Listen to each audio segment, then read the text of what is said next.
my brother! Can you test it? Here comes the thunder.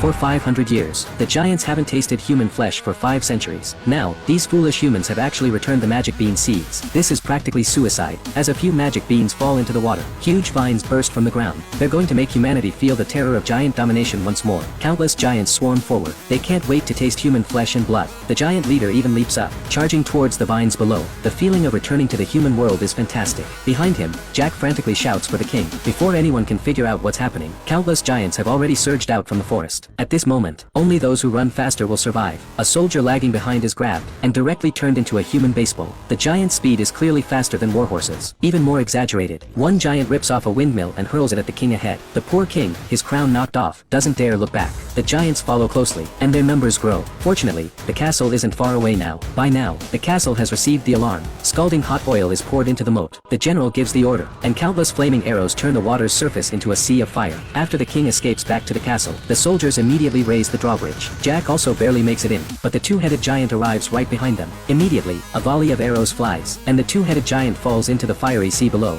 However, more giants have already caught up. They use a giant bell as a weapon, smashing through the city walls, and the king's statue is also shattered. Soon, massive iron hooks latch onto the drawbridge. Once they pull the drawbridge down, the city will become hell. The king hurriedly sends the princess to seek help from other kingdoms, but the moment the princess leaves, the city gates seem unable to hold. Ignited trees are thrown in like firebombs. The entire city becomes a blazing inferno. The giants outside keep hurling more. At this rate, breaching the city walls is just a matter of time. The giants are ecstatic. Looks like dinner time is coming soon. Yet at this moment, the humans set up giant ballistae. Bolt after bolt shoots out. It seems giants aren't invulnerable after all. Soon, a giant takes out a slingshot. A boulder-like projectile not only smashes the ballista, but also pierces through the city wall. Another giant throws a hammer, shattering an entire tower with one blow. Meanwhile, the princess and Jack in the secret tunnel also run into trouble. No one expected the two-headed giant to infiltrate the castle through the sewers. Jack and the princess can only flee in a panic. However, the princess is soon grabbed by the giant. Jack, wielding a giant axe, leaps into action. But the giant, after all, has 2 heads. Jack also falls into the giant's grasp, about to be devoured alive.